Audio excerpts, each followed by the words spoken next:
Canada's first phase of a new air passenger bill of rights went into effect yesterday, so passengers can get up to $2,400 in compensation if they're bumped off a flight. Airlines are also on the hook for as much as $2,100 for lost or damaged luggage.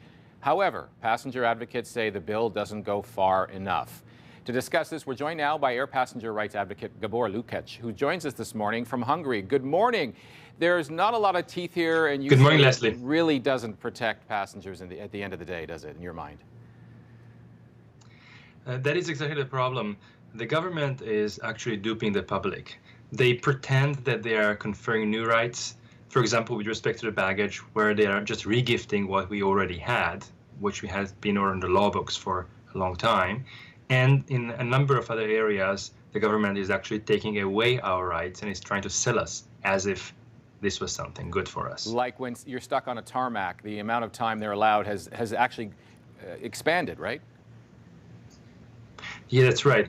So under the new rules, the airline will be able to keep you on the tarmac for up to 3 hours and 45 minutes instead of 90 minutes, which had been the industry standard in Canada and which is what also Senate recommended last year. Gabor, over the years we've spoken a lot about this, and you've always been the advocate for passengers, and yet the government passes this and stands up and says this is a Bill of Rights.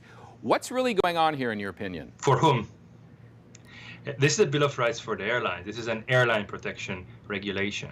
When you look at what happens when you're bumped, the vast majority of passengers will never see a dime because the government drafted the new rules in a way that you will not qualify for the compensation, even though you didn't get on the flight on which you were supposed to get and you were there on time and had all the travel documents. Can you explain that? For example, what is going on here? If I'm bumped, I just want an explanation. If I'm bumped here, why is it going to be harder now than it was 3 days ago? The question is, how do you define when you're bumped? Before, if you show up at the airport with your valid ticket, confirmed booking, your passport, and you are on time, and you have all your papers in order, and you're stayed there 90 minutes or 2 hours before the flight, and you find the check-in counter closed because the airline's employees just went away, they closed the check-in counter early. You are still deemed to have been bumped. Under the new rules, you will not. Under the new rules, you actually have to make it to the boarding gate, even if the airline doesn't allow you to go to the boarding gate. And whether you're bumped or not is determined based on how many passengers are physically at the boarding gate compared to how many seats are available on the flight. But you as the passenger cannot know either. You don't have access to the airline's computer systems. You don't know how many people actually show up at the boarding gate. And the airline has full control on whether they let you even get to the boarding gate or not.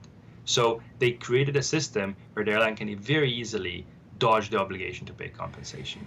I want to end this on a positive note. In other words, how, as a passenger who is stranded, given what you've just outlined there, what's your best advice on how to deal with such situations and ultimately get some compensation at the end of the day? I would say document what is happening to you. Take a video, take an audio, take photos, and eventually, if necessary, take the airline to small claims courts. The government mechanism, the federal regulator, will not help you because they are unfortunately colluding with the airlines to ensure that passengers will not get proper protection in this case. Do you see a day where things will flip in favor of passengers?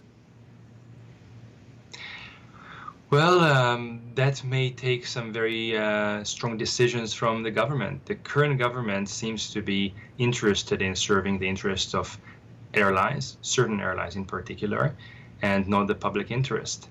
We would love to hear also what other political parties have to say on this matter.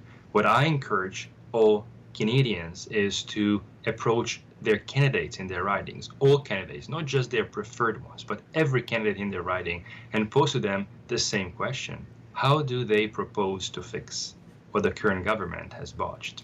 Yeah, it's certainly not on the radar, especially the local scene. And I know you've been an outspoken advocate for many years, and yet it continues to be an issue. So thanks for your time and, more importantly, for your advice, Gabor Lukacs, who joined us this morning from Hungary. Have a great day, Gabor. Thank you very much for having me. Cheers.